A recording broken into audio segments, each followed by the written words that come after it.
Support for 100 Watts and a Wire is brought to you by 100wattsandawire.com. To subscribe to the show, simply click the RSS feed.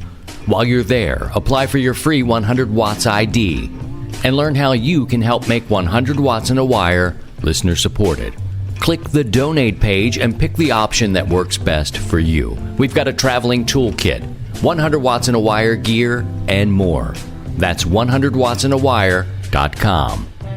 And ICOM. Heard it, worked it, logged it. It is time to get the transceiver that is best suited for your lifestyle. ICOM offers a variety of high-performance and innovative products. See how you can make the most out of contest season with ICOM. And LDG. An LDG automatic tuner between your transmitter and antenna will match impedances and ensure maximum power output while protecting your finals from damage due to reflected RF. To learn more, visit ldgelectronics.com.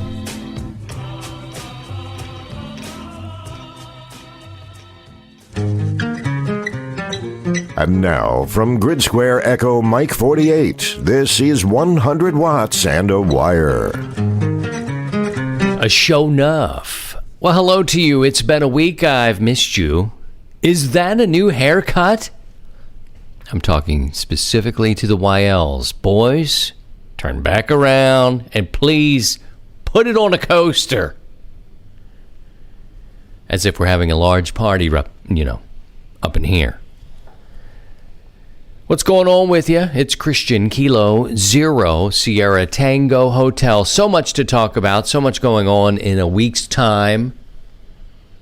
And where I am here, just north of St. Louis, about 20 miles, maybe 25 miles. It just depends on the traffic and the routes you take home. But I'm about 20 miles north of the city. Work in the city, though. And it is August. And we're getting that crunchy, the grass everything is dry. It's, July and August weather here in the heartland.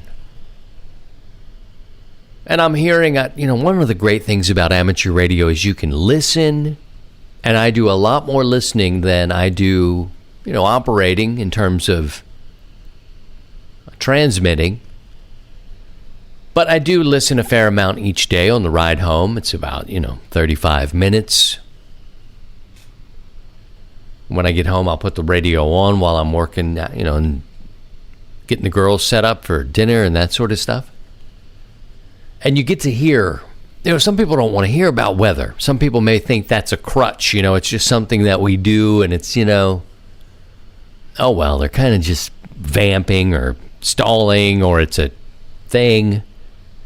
Some people are genuinely interested in weather and what's going on, around the country.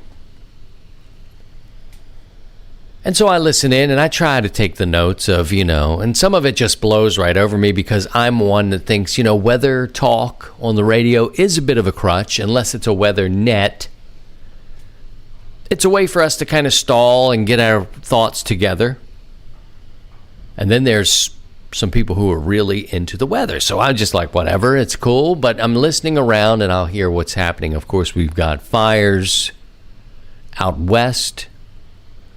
We've got drought, we've got lots of rain in some parts. And right around here, we're right in the middle. I'd say we're teetering on not having enough rain. And when I say I listen to the weather, I listen to you guys on the air more than I listen to these prognosticator meteorologist type. I don't watch the news, man. I put it on yesterday. My wife likes to get in there the first 10 to 12 minutes of the news to get to the weather forecast. It's just sort of a thing. So you hear 10 minutes of the worst possible scenarios ever. That's one thing about news reporting, and it's not a bash on the media or the press as we start to get a heavy rain now. You may be able to hear that in the background. The local news is going to give you every terrible story in the city. That'll take about a minute and a half. And then they will take you around the country to every terrible story, fire, bleeding, blood, whatever that happened anywhere. And in the olden times, it took a lot longer to hear about these stories. Some of this stuff would be perhaps considered legend. In the olden times, can you imagine? Hearing the news like, 2.5 weeks, came by horse, hearsay. Did you hear about the factory blowing up, catching on fire, all the citronella candles? There won't be any mosquitoes in St. Louis for years. And the good old saying, if it bleeds, it leads, is still true, and it's 24 hours, and everybody's talking, and everybody's got an opinion. It makes me sick. I'm tired of it. Let's see some action. Let's see some results. That's what I want to see. I'm bored with it. I'm bored with politics. You never want to see people get hurt. Of course, that's everything on the news, but it's also these talking heads that fill time with opinion. Keep it. So as I ask for rain and say we're just a little deficient, we're finally getting it, and here it comes. You can kind of hear it pinging around. Let's talk a little bit about what's happening around here with 100 watts and a wire. I got to say, I'm really happy. If you were listening up front before the show, LDG Electronics has become a sponsor. I'm very happy to have them because, as you know, if you've been listening to any portion of the last 161 episodes, I like to have sponsors that I actually use. I do have an LDG tuner, and it will tune lickety-split. And I have one. This is a family business, and I love that as well. The small family businesses, or where I'd like to be, kind of let's lock arms. Let me help you introduce your products to a different audience. And maybe we can rise together. It all helps. So I'm very excited to have them. Like I said, I've got an LDG tuner. I take it out when I do portable operations, and it works. It works. And they have a new one. It's an auto tuner. You don't even have to push any buttons, I don't think. If just one button to maybe not use it. I'm going to ask about that and check into that. But, you're out there in an emergency. You're out there operating in a park. You don't have the best antenna system available to you, or a compromised situation. This is the kind of tool that you want to have. So I welcome them, LDG Electronics. Check them out online and poke around and see if there's something there for you. Happy to have them. That's one of the major things about amateur radio that really bugged me out. And it was really what poked me into creating this podcast and this community. It just seems that we all need to compromise, right? We have to compromise in our daily lives, in our jobs, in our home life, with our wallets. So why is it that people will break your... On the heels of welcoming a new sponsor, perhaps I shouldn't say, stop breaking balls, but stop breaking balls. That's the whole problem. Not the whole problem, it's just part of it. You listen around and everybody's telling you what you have to do and how you have to work your antennas, and if you don't do it this way, it's wrong. Sorry, I'm not subscribing to that. And it's almost, you look back and think, maybe they just don't want more people in this hobby. Maybe they just want their own little group of people who have what they have, because they're out there busting each other's stuff. We all don't have the ideal situation. We all don't have the deepest pockets. Our antenna systems maybe need to be compromised. And when you're out in an emergency situation, I'm sorry, you're not going to be sticking up a triple stack Yagi on a 200-foot tower. You're going to throw up a wire in a tree and hope for the best.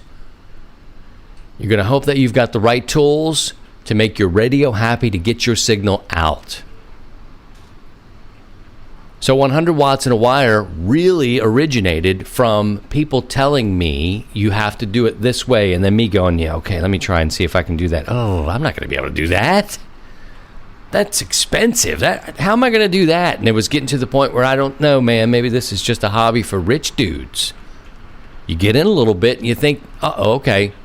It seems that many people have to compromise. You have to compromise your antennas. You're not going to get the big radio systems. You may not have an amplifier for a long time. I'm trying to keep this to a short rant. But if you want to know the genesis of this program, and then the 100 watts community on social media took off because I created a space where it was okay not to know everything. It was okay to come and ask questions, and I put a good group of moderators together. I mean, these are war heroes. Air Force, Marines. Hear that? Oh, we need it. And yes, indeed, I am unplugged. So if you're new to 100 watts in a wire, welcome. Welcome to our new sponsor. Everybody's welcome here. You don't have to run 100 watts and a wire. You can do 1,500 watts and a Yagi. I'm not looking down my nose at you. You're welcome here. We're just talking about, hey, this is how things started because of. And we touched on this a little bit last week, episode 160, where,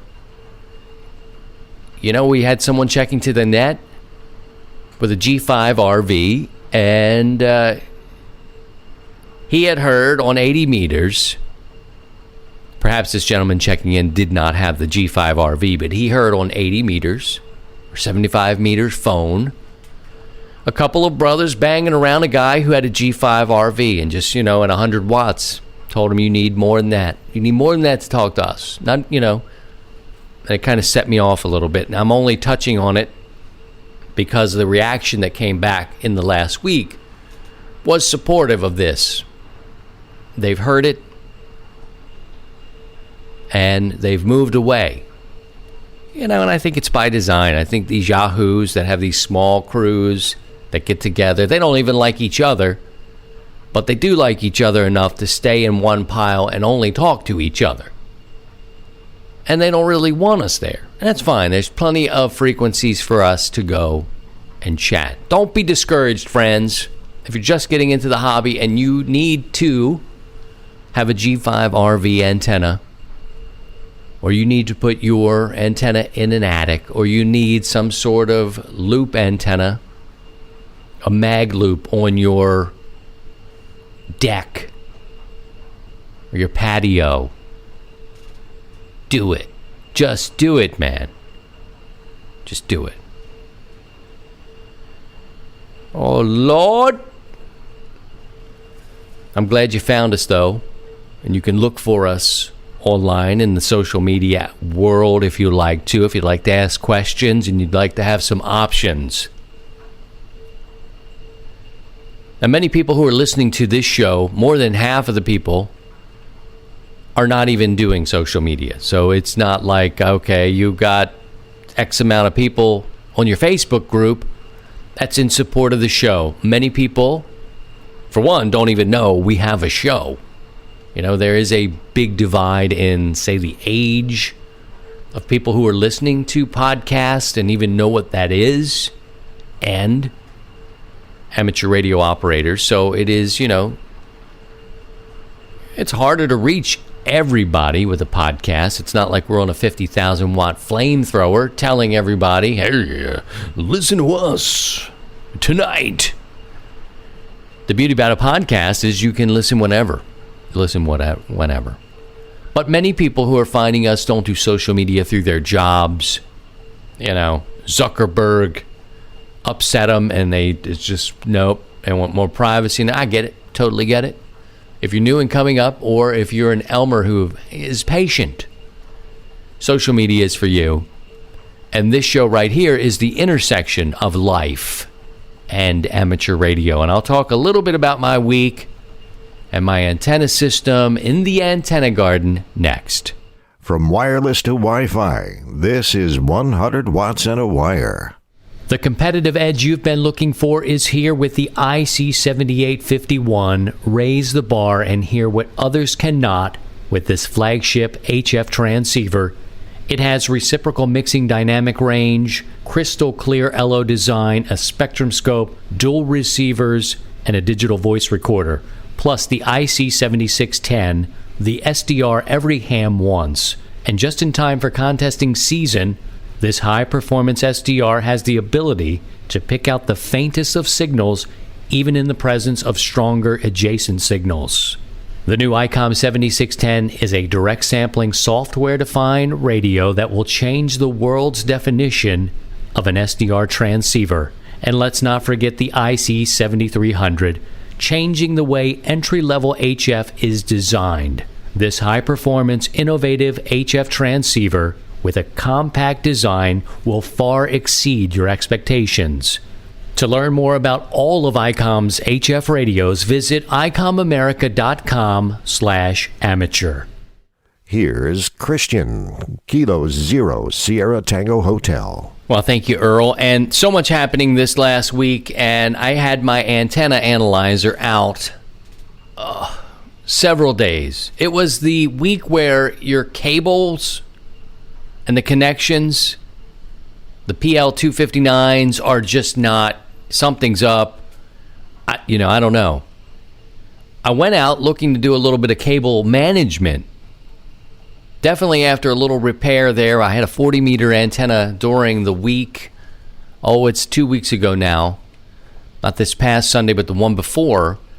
I was making a contact with the station, and it's all of a sudden disappeared. I was no power out. I'm like, what? No, I checked the SWR meter, and the SWR was like 6 or 7.3, and I was like, oh no. Switched over to the dipole up about 50 feet, same band, 40 meters, and continued on that way. But it set me off outside trying to figure out what's happening, and I did a sweep of the monoband antenna for 40 meters, a double bazooka, and I thought, this thing, because I love double bazookas, but they're a pain for me. And it all goes back to me pulling these legs through the trees, moving them around, and that centerpiece right there where they connect. The legs connect to the centerpiece of that antenna, I believe, is the place that needs to be beefed up somehow. I need a deeper understanding of the double bazooka antenna overall. It's also known as the coaxial dipole. I like it. It's quiet. You can hear things. It does really well for me. But I had some experiences with that centerpiece and where the legs connect, and I think it's vulnerable there. Maybe I need to get in there with an antenna maker. I mean, look, that comes off being a little weird. MIT is what, developed this antenna. MIT is, pretty smart guys and girls, right? Girls can get to MIT. They wouldn't even call. They won't even take my calls. They're like,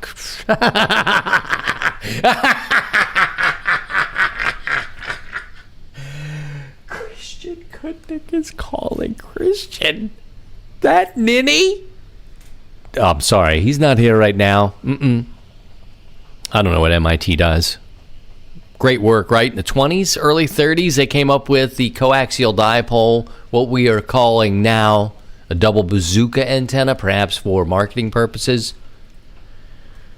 Anyway, that piece right there, those legs and that centerpiece, something in there needs to be stronger for me, or at least, folks like me working in the trees. Anyway, I took the antenna down, I put up another dipole, same result. I'm like, son of a... And this is me being a newer ham, needing to be able to test the coax first. I was told, put a dummy load on it, check it out, make sure you put your meter on it. And I got to tell you, I'm a little short when it comes to Ohm's law. Okay, getting my watt meter out, or my multimeter out, in other words, or better words, accurate words, getting my meter out to check the ohms on a piece of coax. I'm not quite there. So what I did was, and I just need an Elmer to show me how to do it one time. This particular day, that was not there. It did not exist. I've got, people on speed dial and, text messages. That's kind of how things go with my Elmering, because I'm out in the sticks. I'm away from people, and they're away from me, and they're in different states. So it's kind of like, what do you think? Well, I think that's probably the benefit of a club. Although still, Charlie would have to jump in his truck and drive out 40 minutes to get to me, around whatever. But anyway, look, I didn't test the coax only to test the SWR. And when I see a consistent level, 7.3 from the beginning of the band to the end of the band, I'm thinking coax connector. I look at the coax connector, change the coax connector, put the double bazooka back up there, same result. Bring it back down, put another antenna in there, same result. Well, that's a lot of physical work, man. The C-Child needed to be working at the coax level. All this up and down, 50 feet up and down, legs spread out. Oh, it sounds sexy, but man, it's a lot of work, and I need to get to the coax level first. I know the coax to my switcher's fine. Other antennas are reading fine. But, putting the ohms meter across the coax is what I really needed to do, and I didn't do it. And I didn't do it as the last possible thing. And swapping the coax is what I needed to do. I still don't know what's going on. There's a short somewhere in that coax. Maybe it was nicked. I noticed that I had taped it at some point. That maybe, somewhere in the run it was nicked, exposed. Maybe it got water in there. Friends, we have to learn together testing the coax, because I could have saved myself probably a couple of hours at least if I'd have been able to put a meter on that coax with a dummy load to just check that thing for shorts. I need to know how to do that. Your boy needs to know how to do that. I went all the way. I went to the back side to try to figure out the problem that was on the front side, and I could have. So, again, 100 watts in a wire is, look, I consider myself a newer ham, and once I have 25 years under my belt, I still will consider myself a newer ham. I'm still trying to figure things out. I didn't go to school for engineering or electronics. I'm on this side of the microphone for a career, right? So now trying to figure out the back side of things, it can be time consuming. You can make mistakes out there.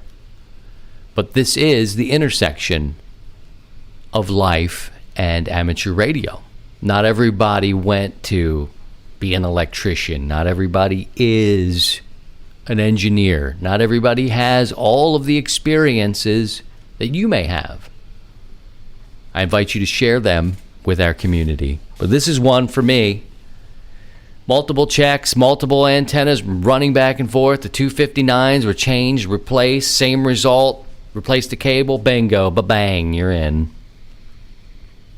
Just could have been a better way. Could have been a better way. And learning how to put on the ohms meter or the multimeter to check for a short or something going across that coax first would have saved me some time. I hope it saves you some time in the future. A couple of things happening, notable things that are happening I'd like to invite you in to listen to before I wrap things up for today. I don't want to get too long. I've already been preaching up here and about to break a sweat talking about coax. Tom, W5KUB, he's got his amateur radio roundtable on Tuesdays on W5KUB.com. He invited me to come on that show next Tuesday, and I need to check the... oh, Lord, what is the date today? Let me see if I can grab the date. Today, as I'm recording this, is the 7th. So looking ahead, let's just get to my calendar, make sure I'm giving you the right stuff. Oh, man, the calendar wasn't even right. Oh, so the 14th, okay. So on the 14th, that's next Tuesday, depending on when you're listening to this, but August 14th, if the Wi-Fi and all that internets work out well for us, I will visit with Tom, W5KUB.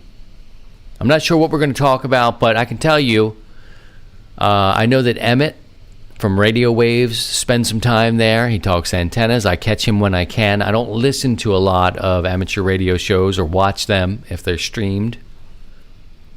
Some I do, some I don't. I've got a young family. We're always on the go, and, family first. So if you can, next Tuesday, the 14th, visit W5KUB and see your boy. I'll be on there. I don't know what he wants to talk about. You don't think it's an ambush, do you? Do you think he's bringing me on this show to give me an ambush? Tom, Tom, you seem like a nice guy, but if you ambush me... No, I don't expect that at all. He seems like a lovely man who does a great service for amateur radio. And I found Tom covering the Dayton, all the big ham fest. Tom packs up his wife and his crew and all his gear, and he's streaming as he's driving down the road. I thought, this is cool. I can't go. I'm sitting at work or doing whatever I'm doing. Old Tom Medlin's got me. He's streaming. There he is. Stopped at the country buffet for a while. And then he gets to the ham fest. Whether it was Dayton or Huntsville. So you're there. You're not there, but he's there. And I think, and I will tell him, because I don't know if he listens to this show. I was just invited to go on his and said, okay. I don't know if he listens at all. But I will tell him here and tell you that that's his strength. That's the gig right there. The fact that he will take you to a ham fest when you can't be there, and he talks to people milling about. You see him there shopping. You look at their puzzled faces like, oh, should I buy this? I better call Mama. He's got it. He's got it right there. It's on the camera. So if you're available, and I'll post this on social media as well. 8 o'clock Central Time for me. I don't know when he'll bring me on the show. I don't know when. I don't know if I'll be there for the full ride. Dave Kassler is also there, who we spoke to in Xenia, Ohio. The OG, the original OG. He's doing really well with his YouTube. He's there. Martin Jew from MFJ usually checks in. So good company. W5KUB next Tuesday. Your boy will be there looking like the guy who does not know how to check coax for a short, and will work around everything until it is... Look, I got to the answer. I figured out what happened. It just took me a little bit longer, so, back off. Also, we have a Sunday evening net. Thursday nights, we're getting a little wacky. People have vacations, people doing things.